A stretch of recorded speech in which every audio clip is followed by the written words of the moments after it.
To pan Krzysztof Kasprzak. Proszę bardzo.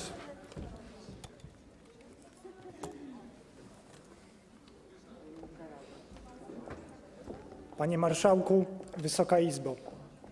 140 000 obywateli mimo czasu lockdownów i rządowych obostrzeń podpisało się pod projektem Stop LGBT.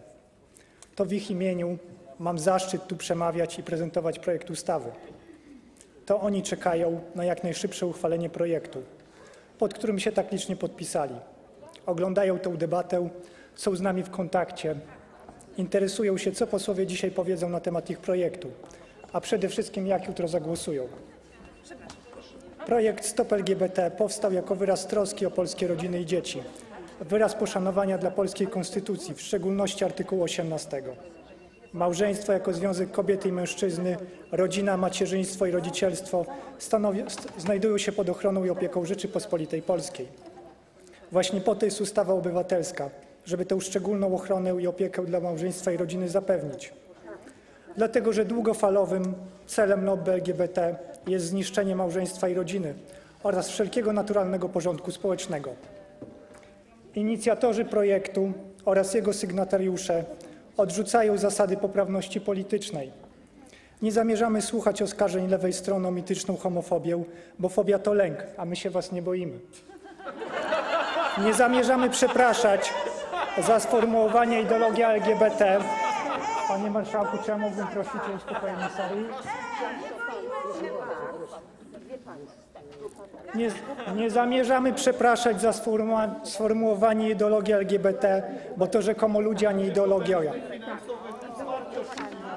Za każdą ideologią stoją ludzie, tak jak stali na przykład za ideologią komunistyczną czy nazistowską. Ludzie są nośnikami pewnych idei. Czasem są to idee dobre, czasem złe. W przypadku ideologii LGBT są skrajnie złe, gdyż mamy do czynienia z kolejną odsłoną rodzącego się totalitaryzmu. Panie Marszałku, ja bardzo proszę, żeby mógł sprawozdać. Proszę zwrócić uwagę posłom swojego klubu. Panie Marszałku. Lewactwo wrzeszcza, pan milczy. Proszę umożliwić wygłoszenie uzasadnienia. Panowie posłowie, miejsca dla panów Nie posłów słyszę pana. są w... Problemy z emisją głosu, panie Proszę marszałku. bardzo, Nie słyszę. proszę bardzo, proszę kontynuować. Nadal krzyczą, panie Marszałku.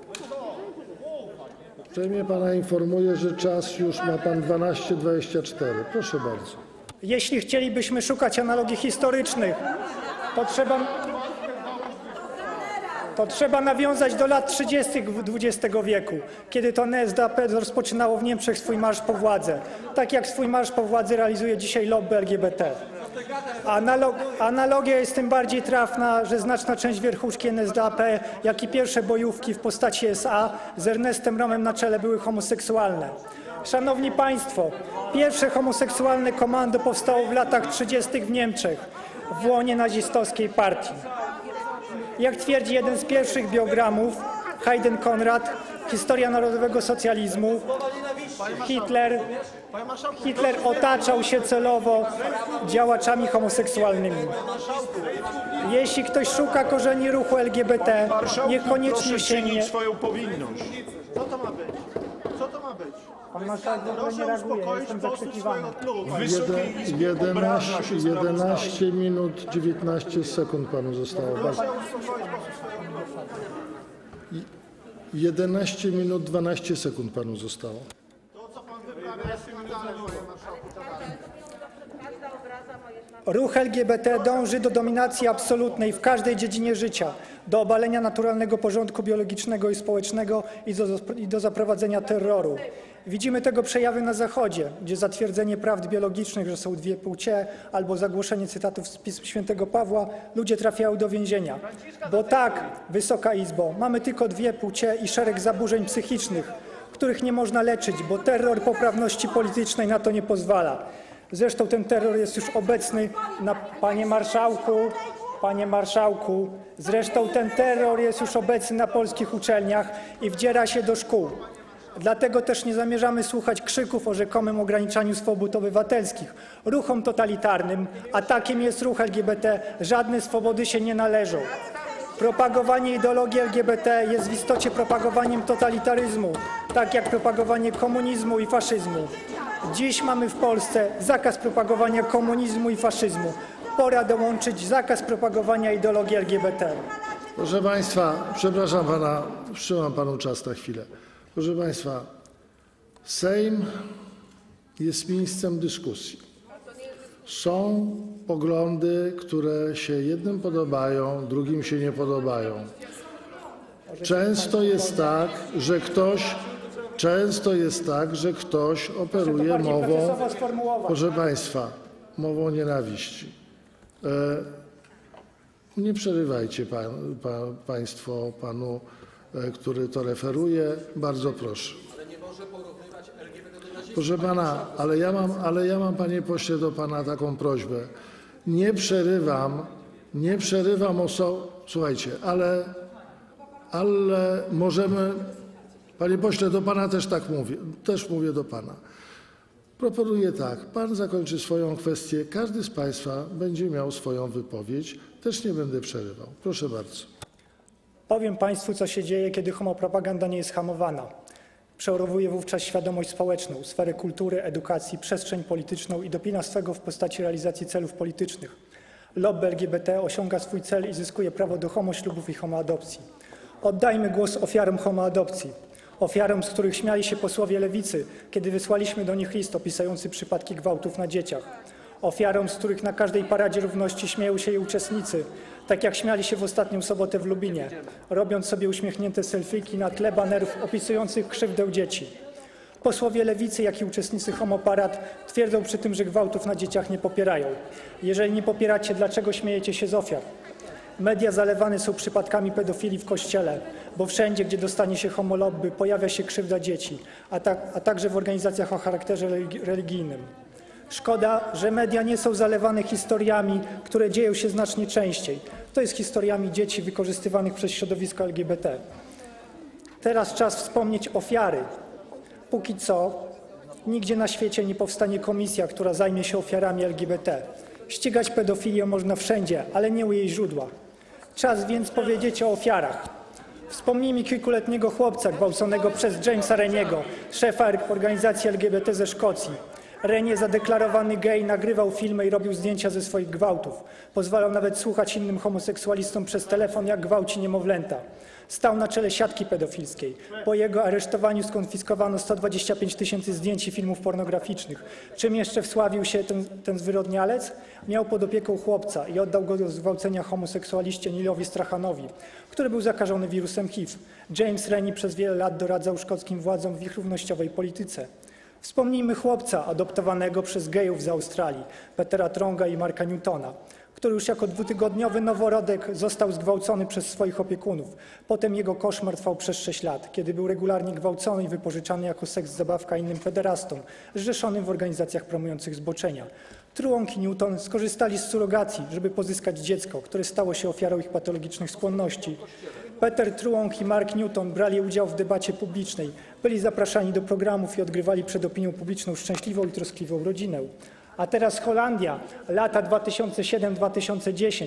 Wspomnijmy ofiary geja Roberta Mikkelsona. Dopuszczał się gwałtów i molestowania oraz ze swoim partnerem Robertem van Olfenem nagrywał filmy pornograficzne z udziałem kilkuletnich dzieci. Następnie dystrybuował je do siatki pedofilskiej na całym świecie. Łączne liczby ofiar mogło być ponad 750, ale udowodniono mu jedynie 67 przypadków. Wcześniej Mikkelson przez wiele lat pracował w Holandii jako męska niania i opiekun w przedszkolach. Robił to pomimo, że zdarzały się skargi na niego, a w 2003 roku został nawet skazany w Niemczech za posiadanie pornografii dziecięcej. Holenderskie instytucje nie widziały problemu i wydały mu świadectwo dobrego zachowania. Przecież geje to tacy dobrzy ludzie, nie wolno ich dyskryminować. Tak działa właśnie poprawność polityczna. Wspomnijmy ofiary lesbijek, Sary i Jennifer Hart, adopcyjnych matek dla 6 dzieci. Zaniedbywały, biły i głodziły podopiecznych. Gdy sprawa doszła do uszu opieki społecznej, postanowiły, że za wszelką cenę nie oddadzą dzieci. Wraz z nimi wsiadły do auta, rozpędziły samochód na skalistym wybrzeżu, zjechały z klifu i wpadły do oceanu u wybrzeża Kalifornii. Zginęły one same i wszystkie dzieci. Ciała najmłodszego z nich nigdy nie odnaleziono. Wspomnijmy 18-miesięczną Elsie, przekazaną parze homoseksualistów. Jeden z nich, Matthew Scully Hicks, katował ją przez 8 miesięcy i w końcu zamordował. Kiedy Elsie była pod opieką pederastów, opieka społeczna 15 razy odwiedzała ich dom i ignorowała widoczne oznaki maltretowania. Dziecko miało siniaki, ślady pobicia oraz wymiotowało krwią. Urzędnicy ignorowali sygnały z obawy przed oskarżeniami o homofobię i wystawili pozytywną opinię przyszłemu mordercy małego dziecka. Tak właśnie działa homoterror w praktyce. Wspomnijmy Ruana z Brazylii, kilkuletniego chłopca zamordowanego przez dwie lesbijki. Dlaczego chłopiec zginął? Bo nie był dziewczynką. Patologiczne umysły w ten sposób funkcjonują. Chłopiec najpierw został wykastrowany, a po roku zabity. Jego głowa odcięta, a jego ciało lesbijki próbowały spalić na grillu. Szanowni Państwo, to tylko część przypadków. Nie ma miesiąca, żeby nie wydarzyła się kolejna równie przerażająca historia. A o ilu nie wiemy? Tak kończy się realizacja postulatów ruchu LGBT. Mówią, my chcemy tylko móc manifestować, tymczasem jest to wstęp do ich homorewolucji. Geje chcą adoptować dzieci, żeby je molestować i gwałcić.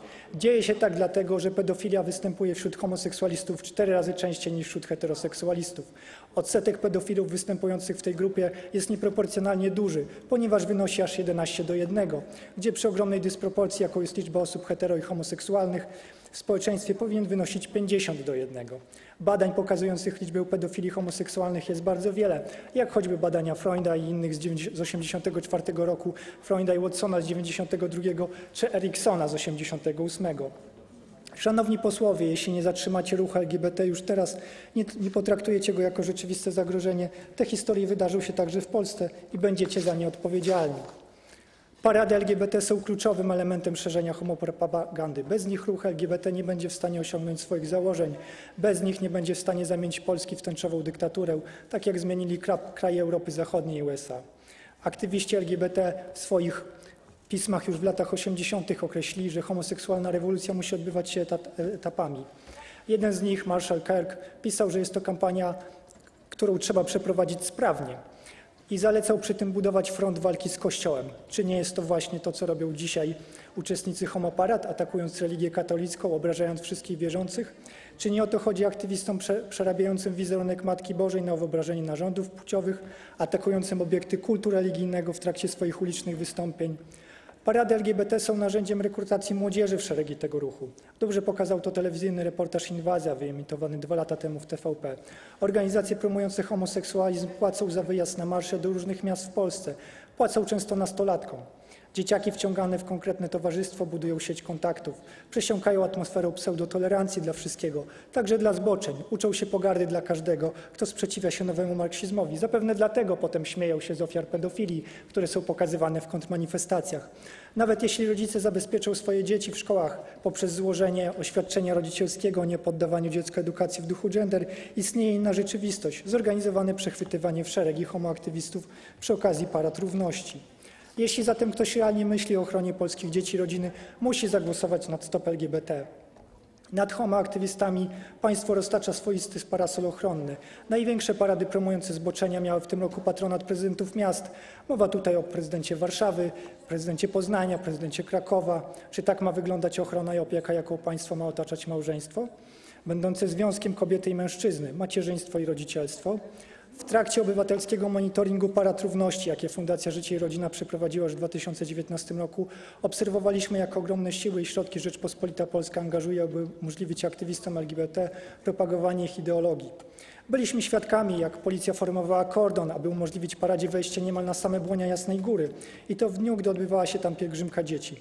Byliśmy świadkami, jak udzielano pierwszej pomocy medycznej 2 kilkulatków, których policja polała gazem pieprzowym, bo stali na trasie przemarszu LGBT w pobliżu pikiety obrońców Jasnej Góry. 1,5 roku trwały procesy osób, które sprzeciwiały się wejściu marszu na częstochowskie sanktuarium. W tym czasie nie skazano ani jednego profanatora obrazów i symboli religijnych. Większość zgłoszeń umarzano. Ostatniego umorzenia dokonał sąd rejonowy. Wysoka Izbo, nie można polegać na prawie posługującym się wyłącznie niejasnym pojęciem uczuć religijnych. Dlatego w projekcie Stop LGBT proponujemy zapis, który mówi o przetworzeniu symboli religijnych, a także symboli narodowych i związanych z historią Polski. Przetworzeniu, które ma związek z kwestionowaniem konstytucyjnej zasady ochrony rodziny. Nie da się pozwalać na homopropagandę i zwalczać jedynie jej wypaczeń. Ona sama ze swojej istoty jest wypaczeniem. Jest nakierowana na atak na cywilizację, na Kościół, na normalnych ludzi. Czasem w przestrzeni publicznej pada głos, że nie można zakazywać, tylko ścigać ekscesy, które czasem się zdarzają. Ostatnie miesiące i lata to seria dowodów na to, że jest to błędne podejście. Wysoka Izbo, trwa atak na Polskę ze strony lewicowych elit z Brukseli. Czy Polska została już tak dalece uzależniona od unijnego widzimisię, że jest zobowiązana do ochrony i opieki nie nad normalną rodziną, ale do opieki nad udającą rodzinę patologią? To głosowanie będzie testem. W którym miejscu jest dziś polski Sejm? Możecie dziś stanąć po stronie waszych wyborców lub realizować odgórne zalecenie zagranicznych ośrodków. To jest realny wybór, przed jakim stajecie, obradując na tę ustawę. Zwracam się szczególnie do posłów koalicji rządzącej. W 2004 roku świętej pamięci Lech Kaczyński jako ówczesny prezydent Warszawy chciał powstrzymać przejście obrazoburczej parady przez swoje miasto. Już wtedy wiedział, że mamy do czynienia z groźną ideologią, której zdecydowanie trzeba postawić tamę. Nie miał odpowiednich narzędzi prawnych. Ustawa Stop LGBT takie narzędzia prawne już daje. Zwracam się do posłów opozycji. Gwałty na dzieciach to straszna rzecz. Wszędzie, gdzie pojawia się homolobby, dzieci znajdują się w poważnym niebezpieczeństwie. Nie wyśmiewajcie ofiar. Stańmy ramię w ramię i zapobiegajmy wykorzystywaniu seksualnemu nieletnich u jego źródła. Czy jesteście w stanie porzucić poprawność polityczną dla dobra dzieci? Wysoka Izbo, Polacy czekają na was ruch. Odpowiedzcie się po stronie normalności, zdrowych rodzin, normalnych małżeństw, niewinnych dzieci, dziś zagrożonych demoralizacją i wykorzystywaniem seksualnym. Jeśli pozwolicie, aby homopropaganda dalsza... Dziękuję serdecznie panu. Proszę państwa.